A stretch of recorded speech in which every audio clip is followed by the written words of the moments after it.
Generally speaking, if you make an early withdrawal from your traditional IRA before you turn 59 and a half, you're going to be subject to the IRS's 10% tax penalty. Look, you made a deal with the IRS when you opened your IRA, and they plan on holding you to that deal. But even though we're all raised with that picture of Uncle Sam always pointing his finger at us, seemingly in disappointment, the IRS knows that things change, life happens, and we may need to take money out of our IRA early. Now, the original goal, the 10% penalty, was to deter investors from using IRA money for things other than retirement. The idea was that if they could somehow make it painful for you to take the money out early, then you would be more likely to leave it in there and retire happy. So, is there any way to avoid that penalty and still take money out before you turn 59 and a half? Yes, but we need to be very, very careful here. So let's take a close look at the exceptions to the early withdrawal penalty.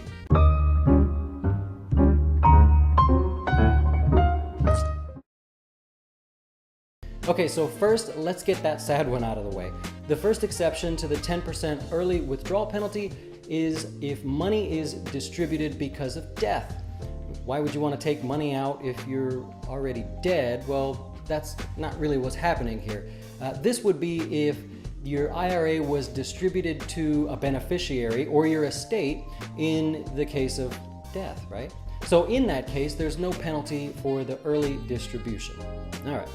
Next up is disability, and this one makes sense, right? I mean, if you become disabled, it only makes sense that the IRS lets you take your money out penalty-free so that you can make your way through life, Just be careful here. Having a sunburn doesn't count as being disabled. The IRS states very clearly that you must permanently and totally be disabled. All right, if you're headed back to college, well, you can use your IRA monies to help you get through it. The IRS allows you to take an early withdrawal from your IRA, provided that those funds go to higher education. Now, you can only take the amount out required to pay for those expenses. So anything else like Chipotle, you'll have to pay for on your own. Okay. If you're a first-time home buyer, well, first of all, congratulations. While no financial advisor is actually ever going to advise you to take money out of your retirement savings for a down payment on a first home, the IRS says it's okay to do so and they won't charge you any penalty. Actually, even if you're not a first-time home buyer, you still might be able to take out a penalty-free withdrawal. All right, next we have medical expenses. If you have some medical expenses, it may fit into this category. Now, the medical expenses, they need to exceed 10% of your adjusted gross income, and then you can take an early withdrawal. All right, another exception is if you have an official levy against you from the IRS. Hey, if you owe them money, they'll take any money that you're willing to give them and let you do it penalty-free.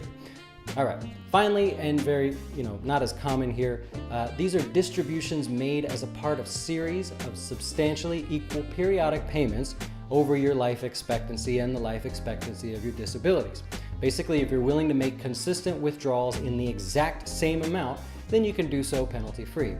Be very, very careful here, though, because things change slightly depending on how close you are to retirement. While we all want to live a comfortable retirement, there are legitimate reasons why we may need our money early. Remember, these are just an overview, and you'll always want to speak with a professional before you make any decisions regarding early withdrawals.